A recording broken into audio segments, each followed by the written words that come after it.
Hello दोस्तों, जय Jagannath. आरकेवी official में आपको स्वागत है। राहुल गांधी और एक प्रेस मीट में आ रहे हैं। चलो चलते हैं, उनको देखते हैं। नीट के बारे में बता रहे हैं। न्याय यात्रा में मणिपुर से हम महाराष्ट्र गए और रास्ते में हजारों युवाओं ने कंप्लेन की थी कि हिंदुस्तान में नॉन स्टॉप पेपर लीक होते हैं। और आज आप सबको मालूम है कि NEET paper and UGC NET के जो पेपर्स हैं वो लीक हुए हैं और एक कैंसिल भी हुआ है। कहा जा रहा था कि नरेंद्र मोदी जी ने यूक्रेन की लड़ाई रोक दी थी।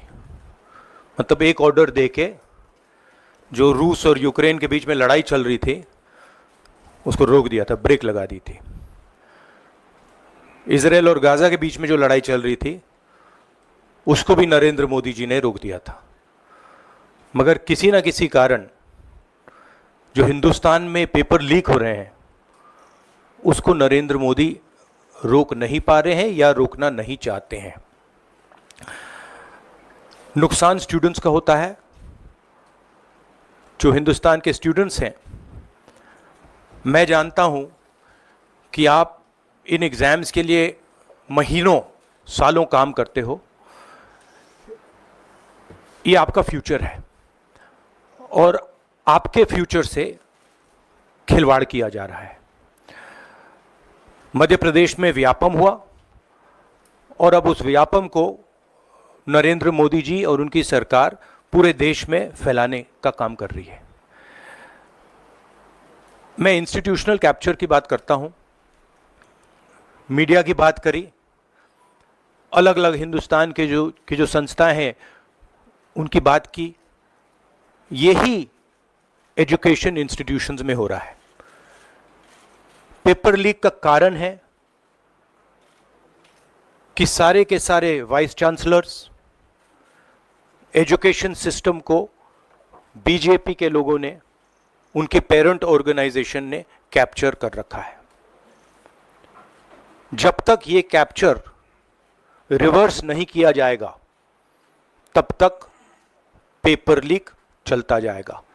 इस कैप्चर को फैसिलिटेट नरेंद्र मोदी जी ने किया है और ये एक एंटी नेशनल एक्टिविटी है क्योंकि ये देश का भविष्य है और इससे हिंदुस्तान के युवाओं को, स्टूडेंट्स को जबरदस्त चोट पड़ती है। इंक्वायरी चल रही है, एक को आपने कैंसिल कर दिया है, अब पता नहीं दूसरे को कैंसिल किया जाएगा या नहीं किया जाएगा। बट कोई ना कोई तो इसके लिए जिम्मेदार है और उनको एकदम पकड़ा जाना चाहिए और उन पे एक्शन लिया जाना चाहिए। आपके कोई सवाल हो?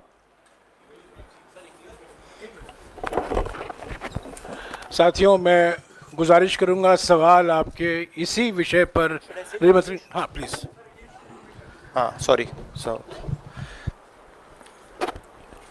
when I went on my Bharat Jodo Yatra, the second one, throughout the route, students were telling me that paper leaks are endemic in India. They study, they work hard, honest students suffer, and students who want to cheat benefit. And this was repeated again and again and again and again. Now we are seeing an expansion of the idea of Vyapam across the country. BJP states have had to deal with this. Uttar Pradesh has had to deal with this. Madhya Pradesh has been a center of this. Gujarat has been a center of this. And now they have expanded this idea to the rest of the country. This is extremely damaging to students, and it's happening because all our institutions have been captured.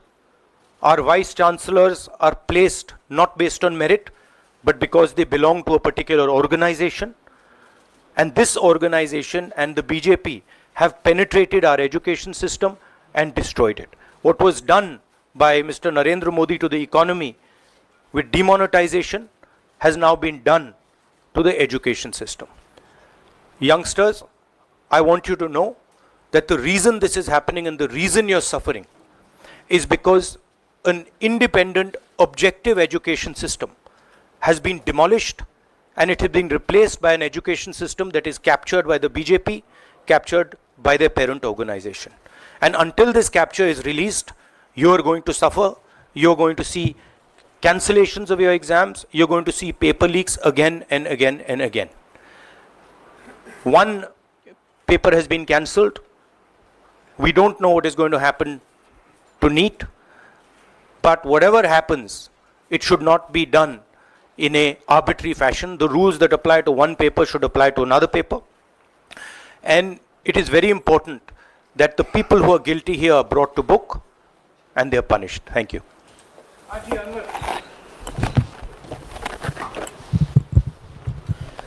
Sir, सोमवार से संसद का सत्र शुरू हो रहा है, तो क्या आप निजी तौर पर लोकसभा में इस विषय को उठाएंगे और आप यह मांग करेंगे कि प्रधानमंत्री मोदी खुद सदन में आकर जवाब दें इस विषय पर, क्योंकि ये छात्रों के भविष्य से जुड़ा विषय है?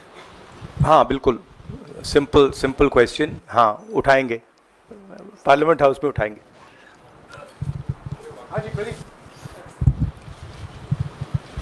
Thank you sir. Rahul ji मैं इधर हूँ. सवाल ये है कि जो एजुकेशन सिस्टम इस वक्त है और जिस तरीके से जो पेपर लीक हुए हैं, जिसका आरोप भी आपने लगाया और जो सामने भी आया है, रद्द भी हुआ है कल परीक्षा, लेकिन सबसे बड़ा सवाल ये है कि बदलाव क्या होने चाहिए, वो बदलाव जो इससे परीक्षा लीक रुके, वो क्या आपके पास फार्मूला है?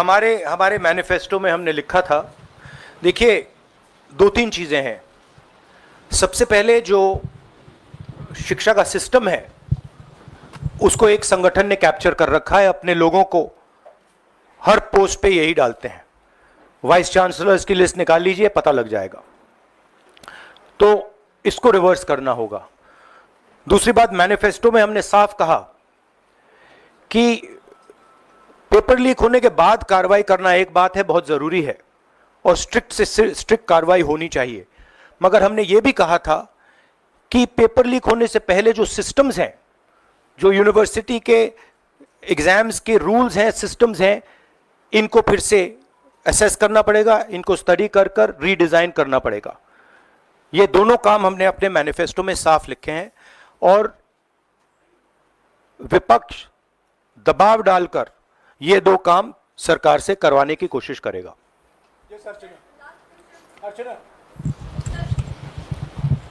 Rahul, do you think so? This is a education emergency, and till now, what is the stand? Government ने जितना भी stand लिया, do you satisfied with that stand? और सर मेरा दूसरा सवाल भी है, जिस तरीके से आप आज स्टूडेंट से मिल रहे हैं, आज let me answer the question. See, there is a huge pressure on our students, and the pressure comes from a number of directions. The first direction is the large scale unemployment that is there in the country. Everybody understands it, everybody knows it, and one of the reasons the government suffered in this election was that all youngsters believe that Mr. Modi is incapable of solving the employment problem. So that's the first thing. Second thing is there's huge pressure because of this, and there are very few avenues for students. In all areas, right? So you've cut off the job avenue. Now you're cutting off the exam avenue. You're saying, you can take an exam, you can study, you can work as hard as you want. On the last date, we're going to tell you that the exam is cancelled. So, that avenue is also shut. You've shut avenues like Agniveer. You've shut avenues like the public sector. So the youth of India have nowhere to go. It doesn't matter whether you're an IIT graduate, IIT student, or you're trying to join the army. The youngsters in India simply have no way through. And it's not just an educational crisis. It's a crisis in pretty much every sphere that we are facing. Now, before the elections, it was very clear that there was massive control of the media, massive control of the other institutions, so people were quiet. Now people are very clear that we are sitting on a disaster. and we've got a government that is crippled, cannot do the job. It's literally walking around on one leg, right? So, yes, it's a crisis. It's a profound national crisis. It's an economic crisis.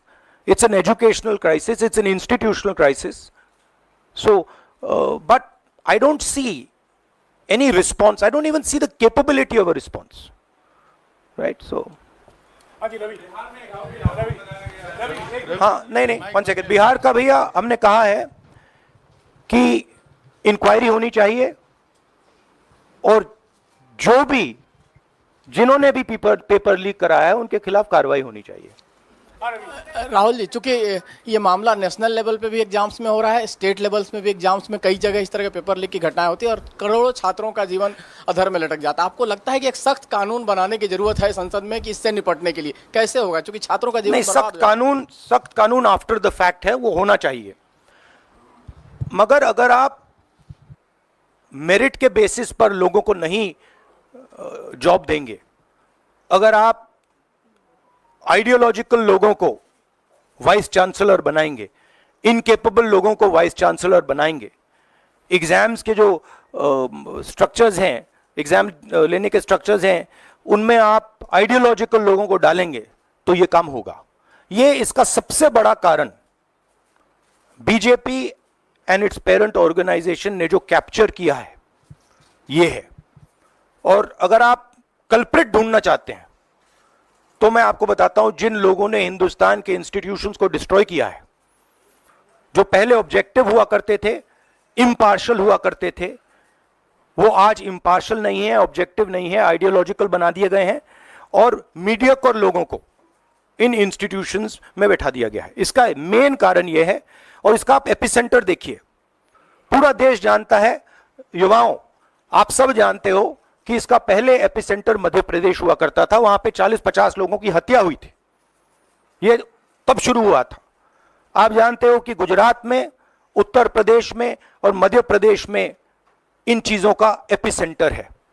और आप ये भी जानते हो कि BJP के लोग कहते हैं कि हमारी लेबोरेटरी मध्य प्रदेश और गुजरात है. तो लेबोरेटरी से यह काम शुरू हुआ है और अब यह काम देश में फैल रहा है और आपका इससे नुकसान हो रहा है. जब तक यह रिवर्स नहीं किया जाएगा, जब तक हिंदुस्तान के इंस्टीट्यूशंस इनके हाथों से नहीं छीने जाएंगे और इफेक्टिव, ऑनेस्ट, इम्पार्शियल लोगों के हाथ में नहीं जाएंगे, तब तक ये होता रहेगा. और मैं आपको बता रहा हूं, जब तक बीजेपी रहेगी ये बढ़ता जाएगा.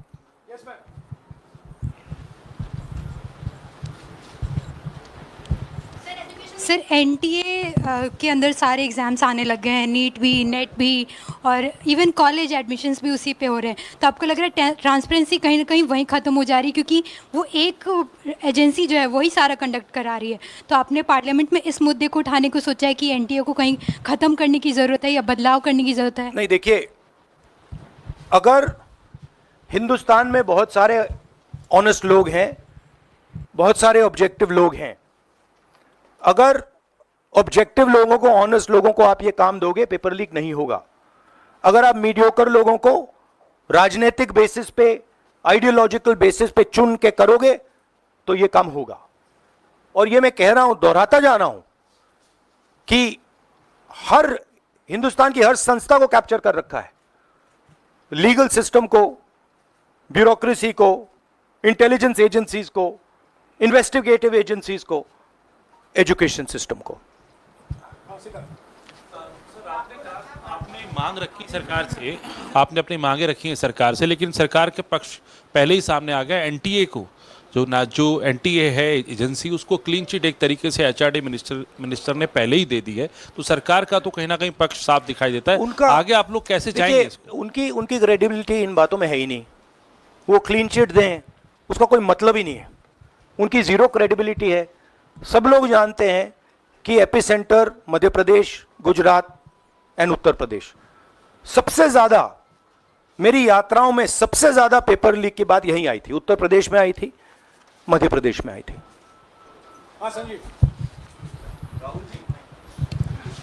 Rahul ji, NTA has conducted one test and which has been cancelled. The other is under doubt, and the court is looking into it. would you say that the agency like NTA is incapable of conducting such examinations, because two main examinations, and I you would- want it to be disbanded or something? No, I would say that if you let people who know how to run these things and you promote people based on merit, there are multiple ways in which you can do exams successfully. If on the other hand, you are constantly posting people who are mediocre, who do not have the skills to do these jobs, and you're posting them simply because they come from your same ideology, no system is going to work. You can change whatever system you want. If the people who are being put into that system are mediocre and being put in for the wrong reasons, it is never going to work. Sir, Last question. Sir, NEET, specifically on NEET examination, there is of course investigation that is going on, but the scheduled counseling session is not been delayed. It is going to happen as per schedule. So do you think that this is a mere eyewash when it comes to the investigation, saying that investigation bhi ho rahi hai, but then they are not delaying the Look, they can eyewash whatever they want, but they are going to get such pressure from the opposition that they're going to think twice about whatever they're doing. Because we are not going to allow this type of activity to be done as far as our students are concerned. Our students sit there, they work, they spend months, they dream about these exams for years, they spend huge amount of money. So the opposition is simply not going to allow any of this eyewash that is taking place. We will make sure that we put so much pressure on them that this issue is resolved. Okay, Janendra, last question. Sir, Janendra, जल्दी. तो राहुल जी, एक बड़ा दिलचस्प इस मामले में देखने को मिला है. तो इसी विषय पर इस मामले में एक अजीब स्थिति है कि जो आरोपी हैं पटना में, वो स्वीकार कर रहे हैं कि उनको पेपर पहले मिल गया था, यानी सीधे सीधे पेपर लीक का केस है। और सरकार की तरफ से पहले तो क्लीन चिट दे दी गई, पेपर लीक से इनकार कर दिया गया और अब बिल्कुल रेडियो साइलेंस है। नेट कैंसिल हो गया, नीट पर अभी भी स्थिति साफ नहीं है। तो ये जो स्थिति है, आरोपी कह रहे हैं पेपर लीक हुआ, मंत्री कह रहे हैं नहीं हुआ, इस पर आप क्या सोचते हैं? और क्या इस पर नो कॉन्फिडेंस मोशन पार्लियामेंट में आप लोग लाने की कोशिश करेंगे? Silence is because Prime Minister is crippled. Right now, Prime Minister's main agenda is the Speaker. So he is not bothered about NEET, he is not bothered about all these things. He is bothered about कि भैया मेरी सरकार निकल जाए यहाँ से और मेरा speaker बन जाए. Right? That is where he is right now. That's where his mind is. Right? So, essentially the main thing is that we have a government now, right, and a Prime Minister now, who will find it very difficult to function. The Prime Minister, if I might say so, is psychologically broken. He has collapsed, psychologically collapsed. And he will struggle, knowing his personality, he will struggle to run a government like this. Because his entire sense of running a government, the idea of running a government, Mr. Modi's idea is to generate fear in people, to frighten people, to make people not speak. You're aware of that. Now what has happened is people are not scared of him. And you saw the other day, I think somebody in Varanasi itself threw a chappal on his car. Right? So it's very clear.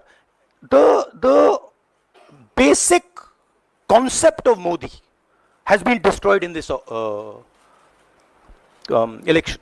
If we were faced with if right now you had a Vajpayee ji or a Manmohan Singh ji, they might be able to survive what they are faced with. Because there is humility, there is conciliation, there is respect. But Narendra Modi does not believe in any of these things. Narendra Modi believes my way or the highway. And now suddenly is found that earlier there were Congress people who were not scared of him. Now nobody in the country is scared of him. Right? So psychologically it's almost a fatal blow for the Prime Minister, and he's going to really struggle. And of course now we have a stronger opposition. So it's going to be interesting and quite a lot of fun.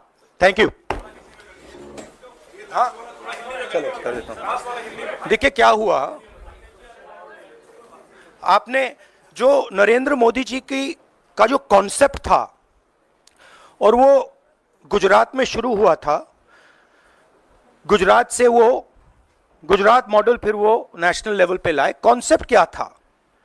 Concept था marketing, हजारों करोड़ रुपए की marketing और डर, agency का डर, media का डर, सरकार का डर। अब हुआ क्या, अब देश में कोई उनसे डरता ही नहीं है। मतलब एक तरीके से रिडिक्यूल करते हैं। जो पहले 56 इंच की छाती थी, अब नंबर तो नहीं दे सकता हूं, बट 30-32 हो गई है, राइट? तो अब पूरा जो ढांचा था, इतना बड़ा गुब्बारा था, वो इतना बड़ा हो गया। अब इससे नरेंद्र मोदी जी को साइकोलॉजिकल बहुत टेंशन होगा, बहुत प्रॉब्लम होगी, क्योंकि उनका जो काम करने का तरीका है वो लोगों को डराने का है, धमकाने का है। अब वो डर चला गया। आपने देखा, पता नहीं देखा या नहीं, वाराणसी में वो चप्पल मार दी किसी ने। अब आप इमेजिन कीजिए, चुनाव से पहले अगर कोई मारना भी चाहता था, डरता, तो वो जो डर था वो गायब हो गया, खत्म हो गया। और इंटरनल भी प्रॉब्लम्स हैं, इनकी पार्टी में प्रॉब्लम्स हैं, इनके पेरेंट ऑर्गेनाइजेशन में इश्यूज हैं। तो मेरा कहना है कि जो नरेंद्र मोदी का जो कॉन्सेप्ट था, उसको ऑपोजिशन ने डिमोलिश कर दिया, खत्म कर दिया है। उसको आप 56 इंच की छाती कहें, उसको आप डर कहें, उसको आप मतलब जो बिग नरेंद्र मोदी जी की जो इमेज थी, उसको फाड़ दिया हमने। अब अगर वाजपेयी जैसे लीडर होते, जो जिनमें ह्यूमिलिटी थी, मनमोहन सिंह जी जैसे, जिनमें ह्यूमिलिटी थी, लोगों की रिस्पेक्ट करते थे, बात सुनते थे, ऐसी सिचुएशन वो काम निकाल सकते थे। मगर ये नरेंद्र मोदी जी की स्टाइल ही नहीं है। नरेंद्र मोदी जी मतलब किसी की सुन नहीं सकते, बिना फोर्स काम नहीं कर सकते। तो ये अब मामला है। और दूसरी बात, बहुत मजबूत ऑपोजिशन है, तो काफी मतलब इंटरेस्टिंग समय है। Thank you.